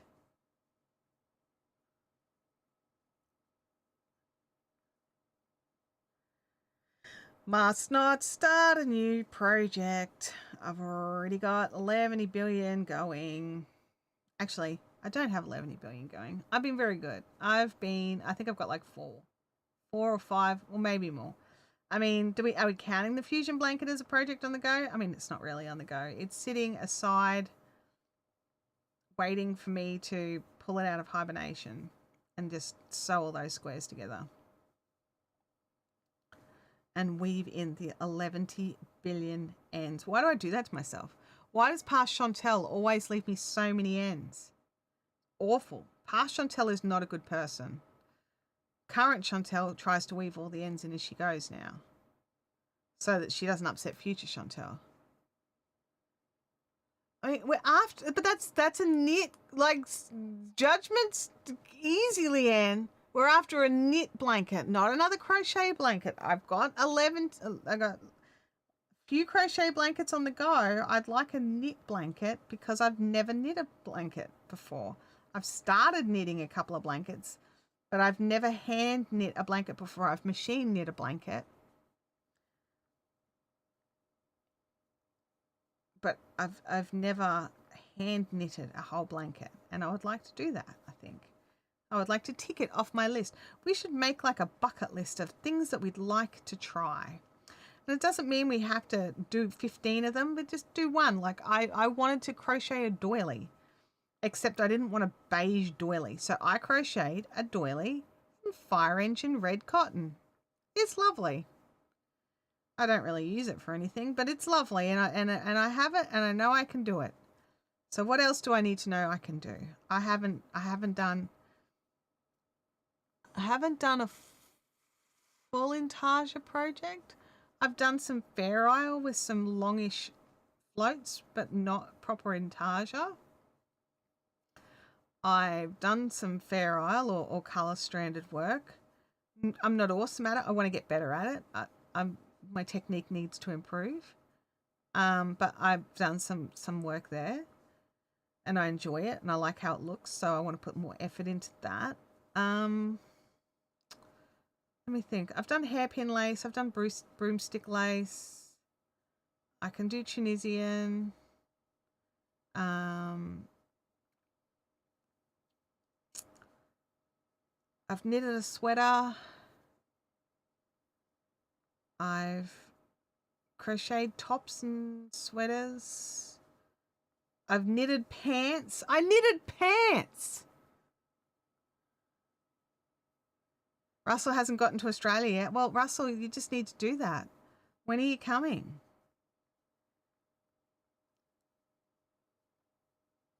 Who says doilies need to be white or beige? They don't, do they? You're right. Yes. That's why I went fire engine red. My doily looks totally fine up on top of the bookshelf where I can't see it with a photo frame sitting on it. Every now and again, I have to dust it off. It gets dusty. Our house is terribly dusty. Oh, it's on your bucket list. Well, are you working through your bucket list or are you adding to a bucket list?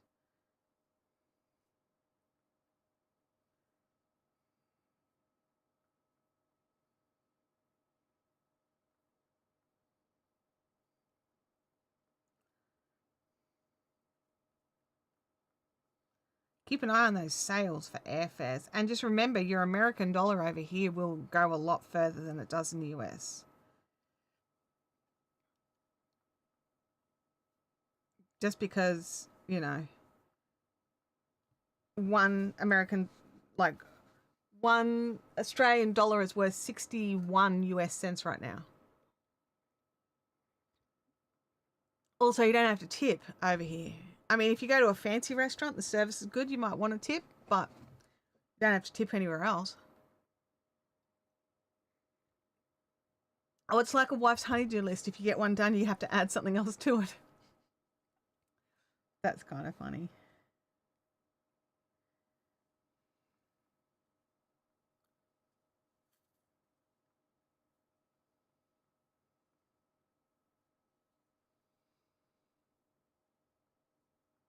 I'm powering through the yarn here. I think I've only got 2 balls left of this yarn. I thought I was going to get about 50 squares. Oh, if there's still 2 balls left, I might get 40 to 50 squares. Once we finish this ball, I'll do some county counts. We'll see where we're at.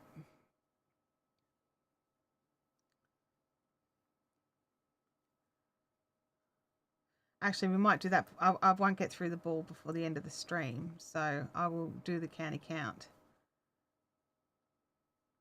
before then. So, yes. Gotta go sell a wheel. Ah, nice. Good job.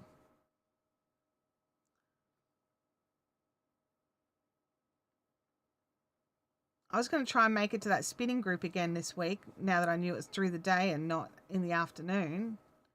And only to get snarled up with work, so I couldn't go. Which was, you know, one of the reasons why I was so excited that I thought it started at 5:30.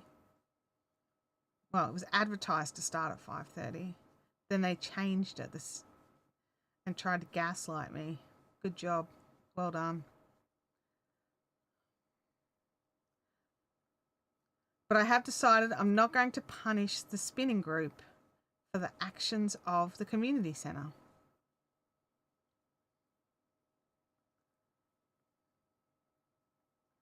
So, oh, I dropped it all. Try again. At least it's not knitting where when you drop it all, you really drop it all.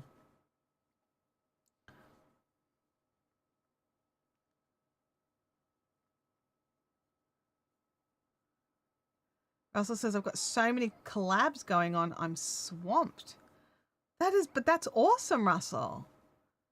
That is so cool. Oh, I'm glad that that's all working out.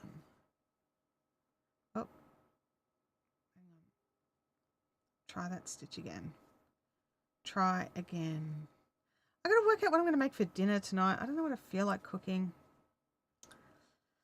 I have to pull something out of the freezer to defrost the meat.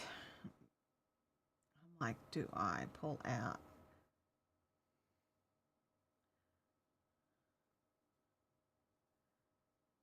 I'll pull out some chicken. Chicken's easy.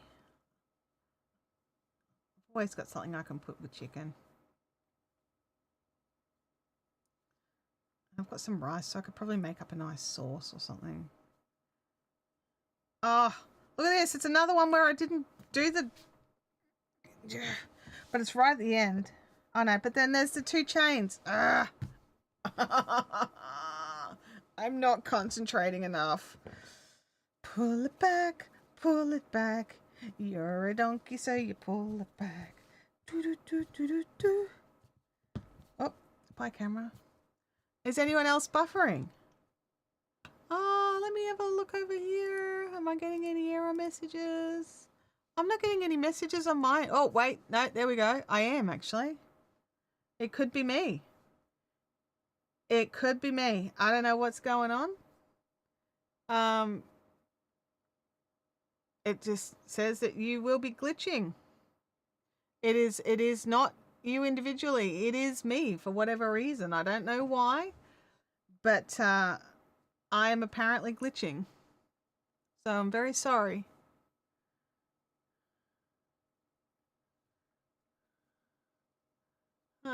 I don't know. I didn't do anything. Yeah, it looks like it's my end. It's not your end. So hopefully you can all still hear and you can still see. Just to know that it's not you, it's me.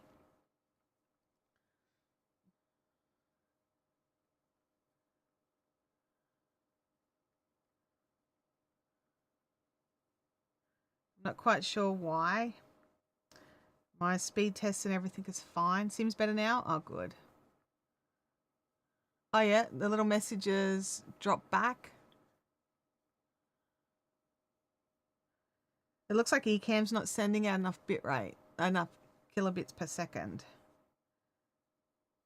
Because they use a variable. I can't even set it. That's one of the downsides of Ecamm versus OBS. OBS, I can set it to be a specific amount. Ecamm tries to be too clever and do it for you, which means that unfortunately sometimes, especially if I'm not moving something around, like apparently, because I checked with Ecamm, like what's the go? And apparently if you're a bit static, which like, hello, me looking down at my hands while crafting, apparently that makes it think that it doesn't need to send as much data. So a little frustrating. Just goes to show that no streaming software is perfect. You can find ones that do what you want, but there'll always be little things. And this is the little thing from Ecamm. I get to have overlays. I get to have continuity camera with ease. I get to have lots and lots of fun things. But every now and again, and I think it's just about to kick in again, you guys, it decides that it's going to send a lower stream speed. Oh, go this way. A lower stream speed. Oh my God. You're not going to believe it. I did the exact same thing again. Oh, that's it. I've lost it. It's official. I've officially lost it. Oh my gosh. I need to work into the starting square. Because it looks right is the problem. It's like, oh yeah, that looks good, ready to go in there. No, it's supposed to be around there. Oh my gosh. Russell says, I tried Squadcast this week. Utter failure. Have you tried Riverside FM's live streaming portal? Apparently that's pretty good. I haven't given it a whirl yet. I keep meaning to. I'll probably have a go at it in the next couple of weeks, actually. But apparently it's very nice because you can use Riverside just to record podcasts and stuff, or you can opt in for their just did fix it this time. Or you can opt in for their live streaming extras to stream out as well. So definitely worth checking out. But Russell, if you're used to OBS so much, is there a reason why you don't want to use OBS for your live streaming? I'm just curious. I'm not judging. Because like there's reasons why I don't use OBS. And I love OBS. I think OBS is super powerful. Third time's a charm. And it's the last row of this stinking square too. Seriously. And I could have fudged it. Because it's the last row, I totally could have fudged it. But it just felt wrong to fudge it that hard, you know. The second time I was so tempted to fudge it. But I did not. I've pulled it out because I would be able to see it.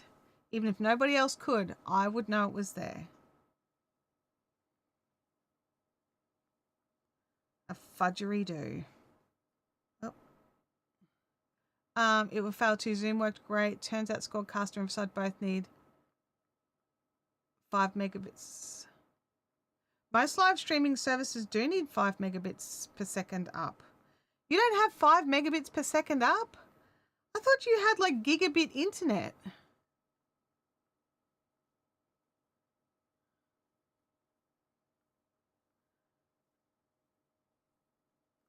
Zoom's awful though, Russell. Like it's compressed and it's awful. I mean, yeah, it works, but it's awful.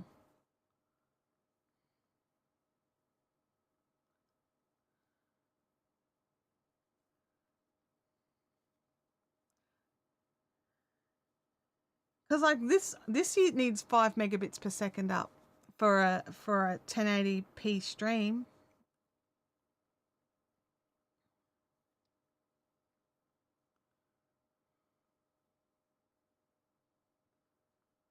This actually needs more if you have guests. So if you've got guests speaking, you need more.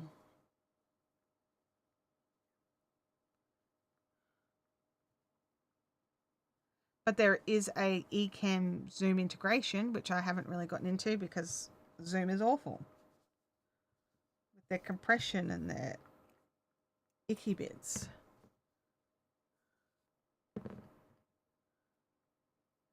Oh, your guest didn't. Oh, okay.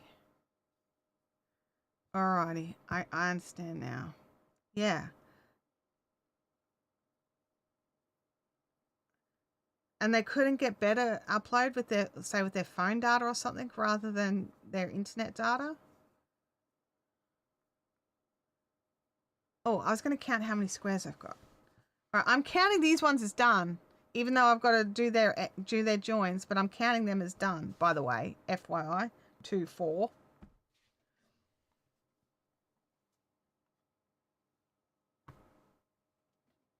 Okay. What have we got here? 1, 2, 3, 4, 5, 6, 7, 8, 9, 10. Boom. 1, 2, 3, 4, 5, 6, 7, 8, 9, 10, 11. All right, I'm going to put 11 on this one too.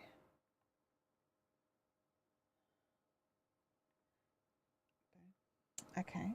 1, 2, 3, 4, 5, 6, 7, 8.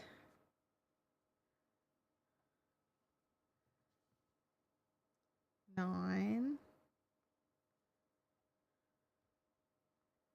So that's 33 minus 2. So that is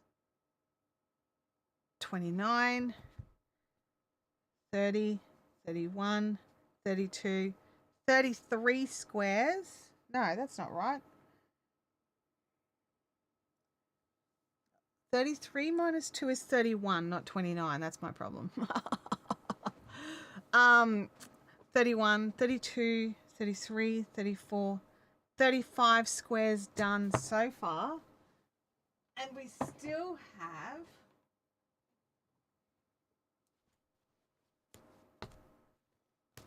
2 full balls and a little squidgy bit. Weaving needles! How can I not feel them before? Oh my goodness. That's what I mean, like I have a million weaving in needles. Oh dear. 1 Ashford tradie sold to a very excited beginner. See you later, Game Widows. Oh, that's so awesome. I'm glad it's been girls. It's gone to a good home.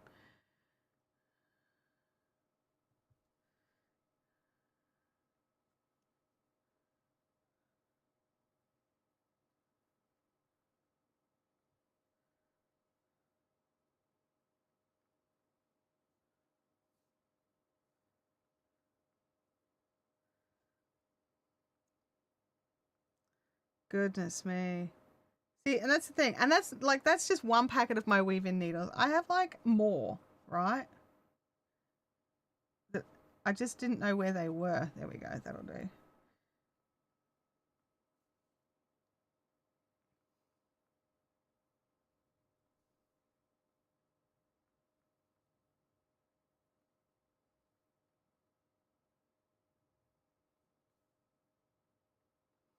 Weave it in so it can't go anywhere. And I'm like it's got to change directions multiple times. I don't want this thing ever coming out ever. Right?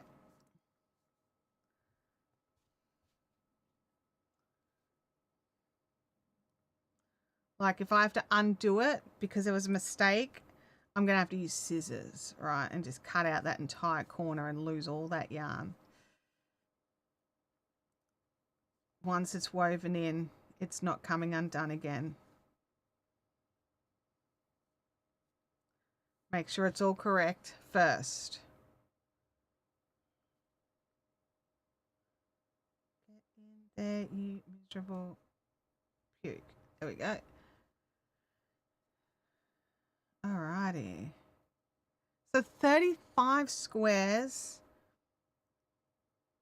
only 50 odd to go. Not a bad effort, I would say. Trim to trim, trim to trim. If you don't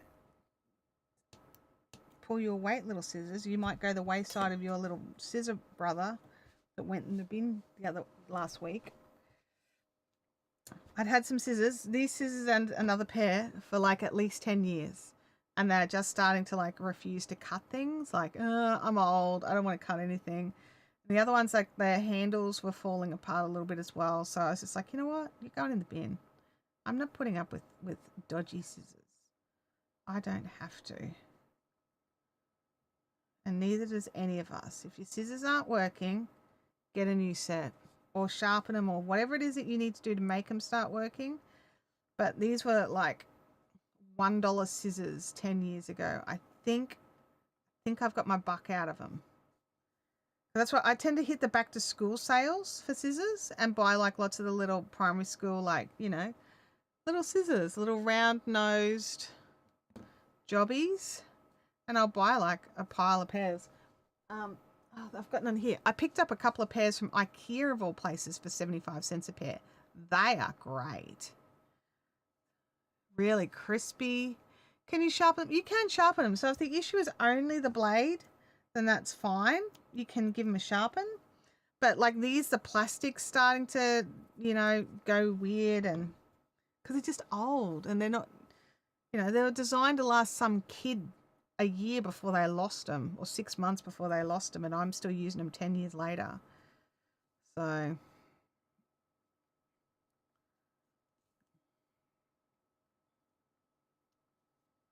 seems that every time I'm like looking for a pair of scissors, I find scissors, but not the pair I was looking for. But yeah, you can sharpen scissors. Totally, you can.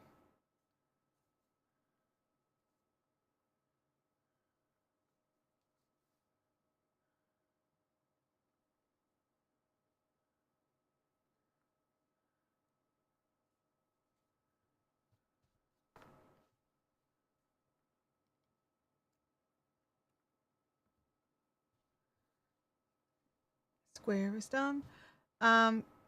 Yeah, like, but there just does come a time when it's time to replace.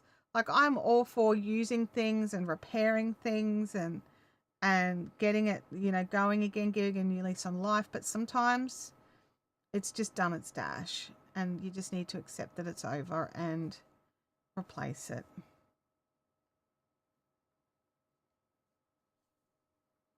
Hopefully, with something as good that will last just as long. So I would like to replace it with another $1 pair of scissors that lasts another 10 years. What do you reckon my chances are? I'm thinking low.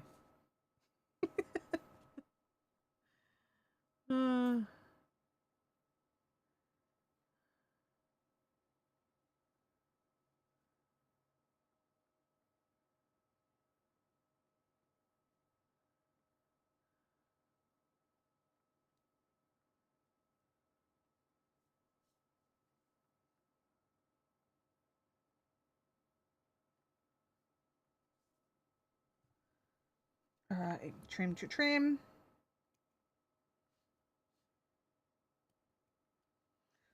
You know what it is I actually felt guilty counting these as complete before they're actually properly complete, right? Like I legit have guilt about it. Is that weird? I think it's weird. I really think it's weird. That's not. It's not me. That's not normal.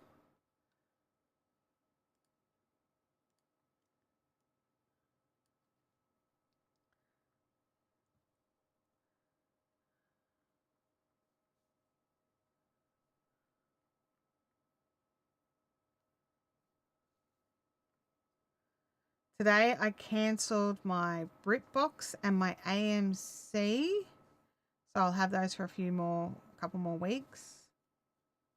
After for our big steak for Artsog's lunch. Oh, how's this carnival diet going? I hope it's going well. See you later, Francis. Oh, I'm over time. Sorry, guys. This is my last square I'm weaving in the ends on.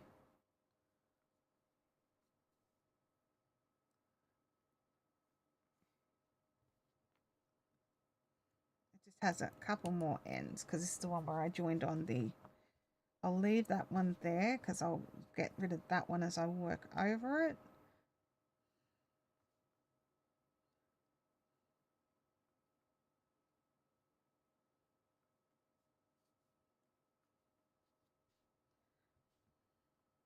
That one was just moving it out of the way.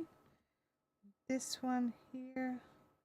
Oh, that was the one I showed. It needs to all be sewn in. It's just had its join done.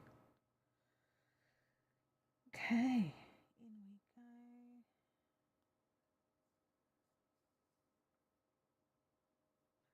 I just have to be careful not to pull too tightly on it. Otherwise it gets misshapen.